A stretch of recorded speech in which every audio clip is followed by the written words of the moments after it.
Hello నమస్తే welcome to 108 TV. భారత జట్టు star fast bowler Jasprit Bumrah fitness ప్రస్తుతం చర్చనీయాంశంగా మారిన సంగతి తెలిసిందే.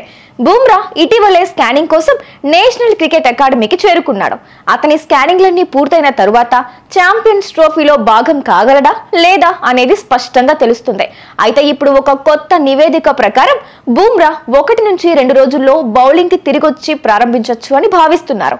ఇటువంటి పరిస్థితుల్లో బుమ్రా నెట్స్ లో బౌలింగ్ ప్రారంభించడానికి దగ్గరగా ఉన్నాడు. దీనితో దుబాయ్ వెళ్లాలనే అతని ఆశలు కూడా పెరుగుతున్నాయి. బుమ్రా స్కాన్ నివేదిక అంతర్గతంగా చర్చించినట్లు తెలుస్తోంది. అతను తిరిగి బౌలింగ్ ప్రారంభించొచ్చని వార్తలు వినిపిస్తున్నాయి.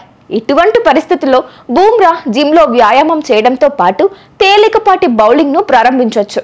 అయినప్పటికీ ఛాంపియన్స్ ట్రోఫీలో అతని భాగస్వామ్యం ఇంకా నిర్ధారించలేదు. అయితే బుమ్రా విషయంలో భారత బోర్డు చివరి నిమిషం వరకు వేచి ఉండే వ్యూహాన్ని అవలంబిస్తోంది.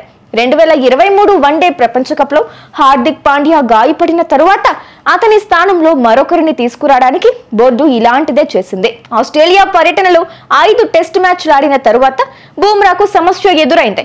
ఆ తరువాత బోర్డు అతనికి 5 వారాల పాటు పూర్తి విశ్రాంతి తీసుకోవాలని సూచించింది. బుమ్రా విశ్రాంతి తీసుకున్న తరువాత అతని గాయం గురించి బోర్డు నుంచి ఎటువంటి స్పష్టమైన సమాచారము రాలేదు. బుమ్రా గాయం ఎంత తీవ్రంగా ఉందో, అతను ఎక్కడ గాయపడ్డాడో బోర్డు ఇంకా వెల్లడించలేదు. బుమ్రా తిరిగి రావడంపై బోర్డు ఇంకా ఎలాంటి స్పష్టత ఇవ్వలేదు. ఇంగ్లాండ్ తో జరుగుతున్న వన్డే సిరీస్ లోని చివరి మ్యాచ్ కు బుమ్రా భారత జట్టులో భాగమయ్యాడు. అయితే సిరీస్ ప్రారంభానికి ముందు అతన్ని తొలగించి వరుణ్ చక్రవర్తిని జట్టులోకి చేర్చారు.